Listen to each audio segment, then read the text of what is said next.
Olá, meus amores, tudo bom com vocês? Então, mais um módulo para a gente estudar. Eu espero que vocês assistam esse vídeo com bastante atenção, façam anotações do que vocês acharem mais importante e não esqueçam de depois fazer os exercícios, tudo bem? Então, segue aí mais uma aula. Independência dos Estados Unidos, módulo 7.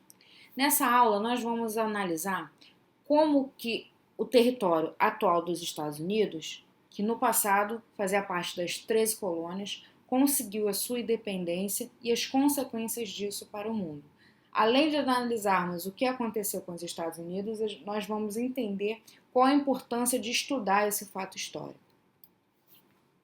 Nessa imagem podemos ver o mapa atual dos Estados Unidos e perceber todo o território que compõe esse país nos dias de hoje. Isso para que possamos comparar com o território inicial, quando ainda era colônia, as chamadas 13 colônias que eram da Inglaterra. Esse território era dividido em duas partes, colônias do norte e colônia do sul, como está dividido no mapa, como vocês podem ver. A parte verde são as colônias do sul e a parte roxa, colônias do norte. Essas 13 colônias divididas nesses dois grupos têm características bastante diferentes. Por exemplo, as colônias do norte apresentam pequenas propriedades, trabalho predominantemente livre, um clima frio e o cultivo de trigo, cevada e aveia. Enquanto as colônias do sul possuem grandes propriedades, trabalho predominantemente de escravo, um clima mais quente e o cultivo de tabaco, algodão e arroz. Bom, a colonização de um território ela basicamente se dá ou por exploração ou por povoamento. Um caso bem típico de uma colônia de exploração é quando o interesse de colonizar é para simplesmente explorar os produtos que tem aqui naquele território. Um exemplo disso foi o caso brasileiro. A intenção de Portugal, ao chegar aqui, era explorar tudo que essa terra poderia dar. No caso do povoamento, além dessa colonização, dessa exploração, há um interesse maior que é de povoar aquela região. Muitas pessoas vêm para cá na intenção de habitar e com isso elas vão melhorar significativamente aquele território, já que é ali que eles estão morando, diferentemente do que acontece numa colônia de exploração, onde não há o interesse de residir ali. Então, pouco me importa se eu modernizar ou melhorar aquele território. No caso das 13 colônias, o tipo de colonização foi o povoamento. Então, quem são essas pessoas que estão vindo para cá? São pessoas que estão fugindo de perseguições religiosas e políticas na Inglaterra e vêm para esse novo continente na esperança de poder habitar de uma forma mais pacífica e segura. É uma região que, por ser de povoamento, tem pouca interferência da metrópole na colônia. Ou seja, a Inglaterra, embora controlava esse território, ela não interferia muito no ritmo de vida das pessoas. As pessoas tinham uma certa liberdade. A Inglaterra era a nação mais rica nesse momento, tinha acabado de passar por revoluções, então ela não estava muito preocupada com a sua colônia. Então as pessoas que viviam aqui na região das 13 colônias tinham uma certa liberdade, diferente do que, por exemplo, no caso do Brasil. Mas isso vai mudar. A partir do século XVIII, essa pouca interferência, essa certa liberdade que os colonos têm aqui nas 13 colônias, ela vai mudar. E quais são os fatores que fazem a Inglaterra mudar de posicionamento em relação à sua colônia? Primeiro, a Revolução Industrial, porque a Revolução Industrial vai necessitar de matéria-prima para produzir os seus produtos, né? Vai precisar de dinheiro para investir. E de onde eu tiro a matéria-prima e o dinheiro? Da minha colônia, é claro. Além disso, a Guerra dos Sete Anos, que vai acontecer entre 1756 a 1763.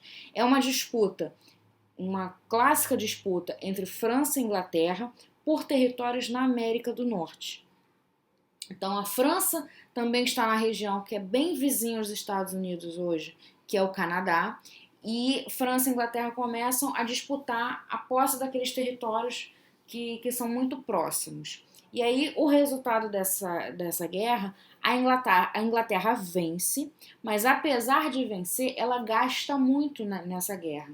E aí, de onde ela vai repor esse dinheiro? Da sua colônia. Então, a Revolução Industrial e a Guerra dos Sete Anos fazem com que a Inglaterra mude o seu modo de agir, o seu jeito de agir com a colônia, agora sendo mais presente e com maiores cobranças. E aí a Inglaterra passa a adotar o que chamam de as leis intoleráveis. Que leis são essas? Primeiro, a Lei do Açúcar, em 1764, quando ele taxa o açúcar e obriga que compre das Antilhas, que são os vizinhos ali próximos, na América Central, e começa a taxar esse açúcar, ou seja, fica mais caro comprar açúcar. Depois, a Lei do Selo, no ano seguinte, em 1765, que obriga que toda correspondência, não cartas, mas qualquer envio pelos correios, precisa ter um selo e você precisa pagar por esse selo. Então, as trocas de correspondência e materiais vão encarecer por conta disso. 2 anos depois, em 1767, tem a lei de Townshend, que começa a cobrança de diversos artigos, vidro, fumo e outros materiais também são taxados, então esses materiais começam a ficar mais caros.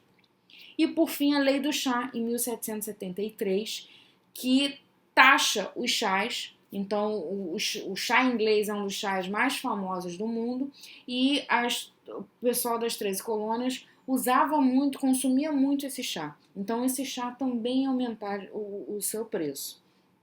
E aí, com isso, as colônias começaram a ficar insatisfeitas com a atitude da metrópole.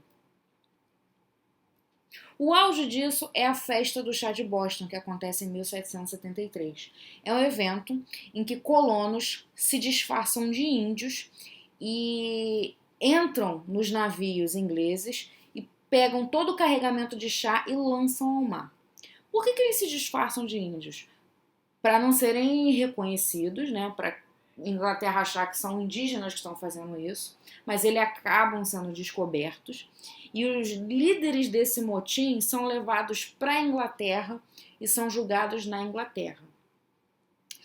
A população fica revoltada porque havia um tribunal dentro das 13 colônias com as suas próprias leis e eles achavam que essas pessoas tinham que ser julgadas dentro das 13 colônias e não na Inglaterra. Além disso, houveram muitas punições e prisões por conta disso, né? A Inglaterra puniu, mais uma vez, as 13 colônias pelo prejuízo que causaram jogando a quantidade de chá no mar. E aí isso foi o motivo para eles se organizarem e fazerem um primeiro congresso continental da Filadélfia, em 1774, quando eles se reúnem para discutir quais são as próximas medidas que os colonos tomariam. Nesse primeiro congresso, eles não chegam muito a um consenso do que fazer.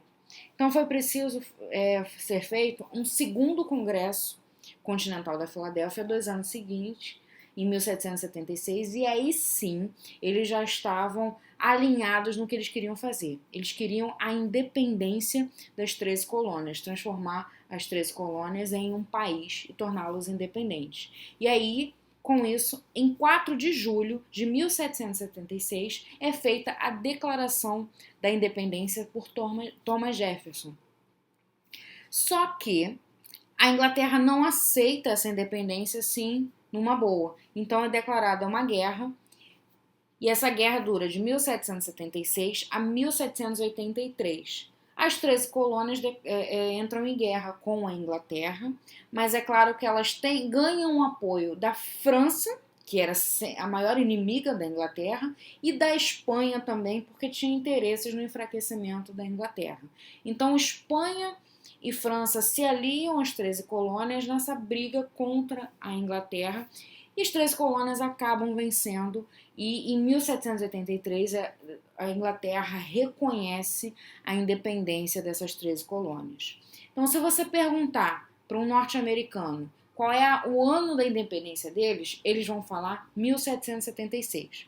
Os norte-americanos reconhecem lá a primeira declaração já no segundo congresso da Filadélfia. Então, para eles é 1776. Mas se você fizer a mesma pergunta para um inglês, para um britânico, eles vão falar que os Estados Unidos se tornaram independentes em 1783. A Inglaterra só admite essa independência no ano de 1783, tá? Mas para fins de estudo, qual é o ano de independência dos Estados Unidos? 1776, tá bom? Bom, com a independência é preciso fazer uma Constituição. Então é feita a Bill of Rights, que são a Carta dos Direitos, a Constituição Americana, e é uma Constituição baseada nas ideias iluministas. As suas emendas asseguram a liberdade de expressão, de imprensa, de crença, reunião em espaços públicos e o direito de protestar contra o governo. Meus amores, o que tem de novo, de importante nisso? Primeiro, a gente tem a primeira colônia americana a se tornar independente. Toda a América já sendo colonizada, é a primeira colônia que vai se tornar independente. Isso vai influenciar outras colônias a fazerem o mesmo. Primeira revolução que está baseada em princípios iluministas. Olha a influência das ideias iluministas lá na França, chegando agora na América. Então, olha como essas ideias vão ajudar a mudar os rumos do mundo inteiro. Falei para vocês, então, que essas emendas estão baseadas nas ideias iluministas de liberdade, igualdade, fraternidade, fala muito da liberdade de expressão, de um cidadão. Mas quem era esse cidadão que essa declaração dizia?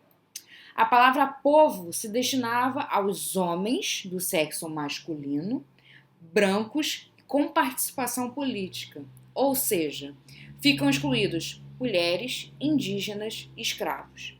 Embora, se vocês pegarem a Constituição Americana e forem ler, ela vai falar muito de igualdade, de liberdade, mas essa igualdade e liberdade ela é restrita aos homens brancos e com participação política. E ela exclui as mulheres, os indígenas e os escravos. Aí a gente vê uma tirinha onde esses são os criadores, né, da Constituição Americana, e ela diz assim: nós começamos dizendo, todos os homens foram criados iguais. Bem, ninguém está interessado em um sistema de classificação para as mulheres. Então, dane-se as mulheres e outras minorias. Como é que fica essa região, que agora não é mais 13 colônias, é Estados Unidos da América? Como é que ele fica depois da independência? Exclusão social, porque exclui essas camadas que a gente acabou de ver. Aquela região, aquela divisão de norte e sul continua acentuada, então começa uma briga entre norte e sul. Invasão de áreas indígenas, então, assim, o próximo passo agora é ocupar territórios.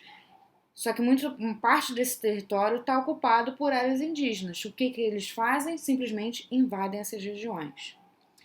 Nascimento da democracia moderna, baseada nos ideais iluministas, e a influência das ideias iluministas e da Revolução Americana em outras colônias, principalmente na América. E daqui para diante a gente vai ver diversas outras revoluções estourando na América, todas elas influenciadas pela independência dos Estados Unidos. Uma delas a gente pode citar é o caso do Brasil. Meus amores, preciso ter claro que vocês podem ouvir falar como independência dos Estados Unidos, revolução ou revolução americana, tá? É a mesma coisa, independência dos Estados Unidos, revolução americana é a mesma coisa. Bom, exercícios, livro, páginas 53, 54, 55 e 56. Atenção, vocês vão fazer os conceituais 2, 3 e 4 apenas. Contextualizado 1, 3 e 5. E aprofundamento apenas a número 1. Então, espero que vocês tenham compreendido, que não tenha ficado nenhuma dúvida. Em caso de dúvidas, entre em contato comigo. Me perguntem que eu vou esclarecer as dúvidas de vocês. Não esqueçam de fazer os exercícios que foram sinalizados aí no vídeo. Na próxima aula eu vou estar postando um vídeo só com a correção. Então, qualquer dúvida, entre em contato comigo, me procurem, tá bom, gente? Uma boa semana para vocês, fiquem bem e se cuidem. Beijo, até a próxima.